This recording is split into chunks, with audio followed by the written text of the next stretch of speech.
Bom dia, bom dia. Deus abençoe sua vida. Hoje eu quero falar com você sobre oração e acredite, as pessoas dizem que orar é uma coisa simples. E se fosse simples, você teria uma vida de oração. A maioria das pessoas que estão me assistindo aqui agora não sabem orar, não conseguem orar, tem dificuldade para orar.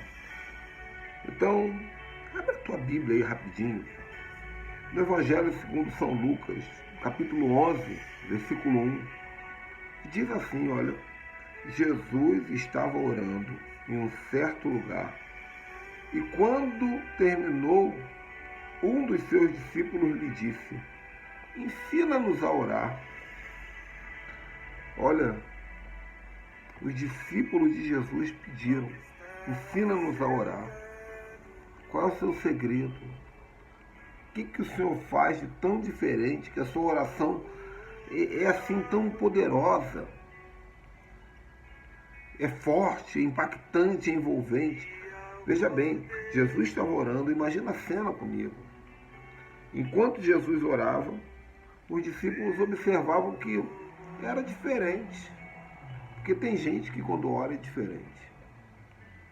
Não é porque grita mais, não é porque fala palavras bonitas, não é porque Deus responde rápido, porque ali Jesus ainda estava orando. Foi no momento que Jesus terminou de orar. Os discípulos falaram, ensina-nos a orar. Jesus, ele orava diferente. Não dava para explicar. Mas os discípulos percebiam que aquela oração, ela estava fazendo diferença. Ela estava realmente movendo uma atmosfera espiritual. Então os discípulos perceberam que não bastava apenas orar, tinha que orar como Jesus orava. Aqueles discípulos já oravam, mas de repente eles oravam por orar, oravam da maneira que disseram para eles para orar. E eles pediram isso, ensina-nos a orar.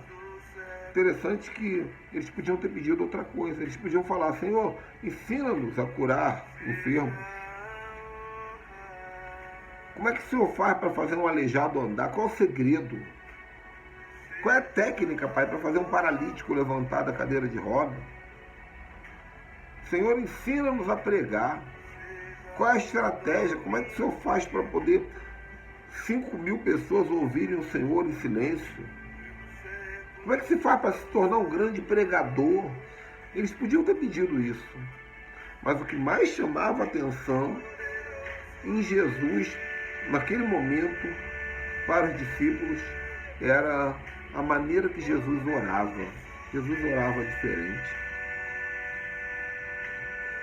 Então, nós precisamos aprender a pedir isso para Jesus. Jesus, me ensina a orar. Me ensina a orar.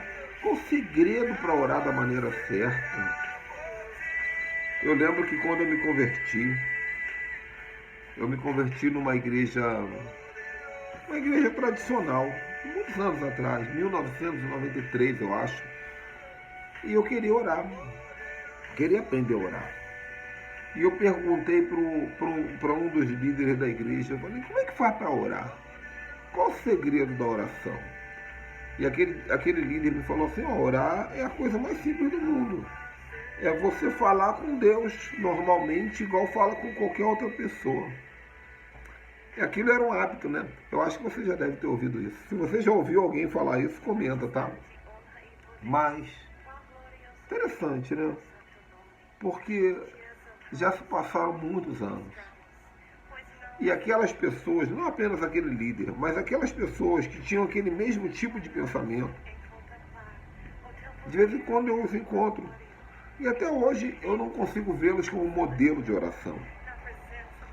Ou seja, a maneira que eles tinham de orar não era uma maneira duplicável que se deveria ensinar. Orar é falar com Deus como fala com qualquer pessoa.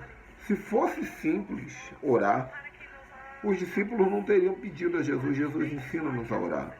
E o principal, Jesus não respondeu isso. Jesus não disse, orar é falar com Deus, como se fala com qualquer outra pessoa. Jesus não falou isso.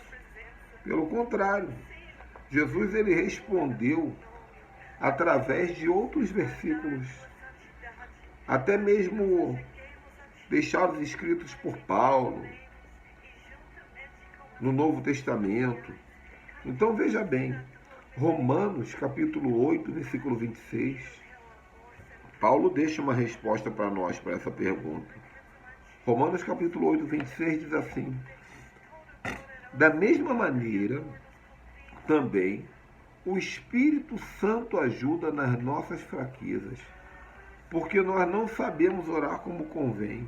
Olha, Paulo ele entendia isso. Paulo falou, olha, o Espírito Santo ajuda nas nossas dificuldades, porque nós não sabemos orar como convém. Mas o Espírito, esse mesmo Espírito, intercede por nós com gemidos inexplicáveis, gemidos inexprimíveis. Ele está falando aqui sobre a oração em línguas.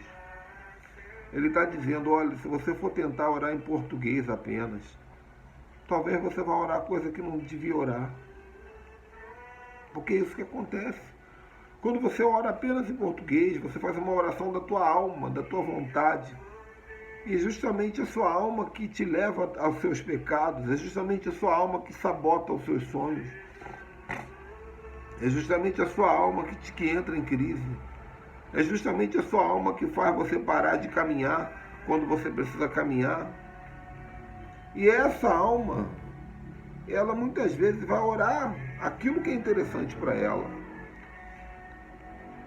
Pior, muitas vezes quando nós começamos a orar em português, nós vamos orar 10 minutos, 15 minutos, no máximo. Já não tem mais o que falar. Eu observo, às vezes, a pessoa termina de orar, 7, 8, 9 minutos, ela começa a dizer amém, amém, amém, aleluia, santo, santo, porque ela não sabe mais o que falar. Pega carona na oração do outro. Não tem nada de errado em orar em português, é importante, mas não é o suficiente. Paulo está dizendo, nós não sabemos orar direito, mas o Espírito, aí ele fala, olha, não apenas a oração da alma, tem que ser a oração do Espírito. O Espírito intercede por nós com gemidos inexprimíveis. Então, quando nós oramos em línguas, o que acontece quando nós oramos em línguas? Quando nós oramos em línguas, o próprio Espírito Santo se une ao nosso homem interior, que é o nosso espírito, e não a nossa alma. E eles juntos começam a se relacionar. A nossa boca, ela simplesmente vai evidenciar. É uma simbologia que Deus criou para que você saiba que está acontecendo alguma coisa. Senão você fica assim, ó. E o Espírito Santo conversando com o teu espírito. Então Deus criou essa glossolalia, essa simbologia para isso. Você fica ramanará, belele, contolobosti. Enquanto isso, o Espírito Santo vai orando por você. Efésios capítulo 6, versículo 18. Orando em todo o tempo, com toda a oração e súplica no Espírito Santo. Por quê? Porque orar em português você não vai conseguir orar o tempo todo, mas no Espírito Santo você pode dirigir o seu carro, andar de bicicleta, varrer o chão da sua casa. Em todo tempo você pode estar ali, é um hábito. Por isso eu pergunto sempre no meu Instagram, de manhã, eu gosto de perguntar, você já orou 1 hora em línguas por dia? Habitue-se a orar. Senhor, no nome de Jesus, eu quero declarar sobre essa pessoa que está me assistindo agora, o batismo com o Espírito Santo, a ativação no Espírito. Que essa pessoa comece a ouvir um louvor agora, o louvor do céu. E ela tenha coragem de falar em línguas, mas que não fale apenas por falar, que não fale apenas 1 minuto, 2 minutos, mas que ela fale diariamente, pelo menos 1 hora em línguas. Eu desperto, eu ativo o espírito dessa pessoa e declaro um tempo espiritual de oração no Espírito, no nome de Jesus. Amém? É isso aí, gente. Olha, você ainda não está seguindo o meu Instagram? Por favor, segue lá, dá uma olhada. Ministério Ricardo Ribeiro, tudo junto. Deus abençoe. Tchau, tchau.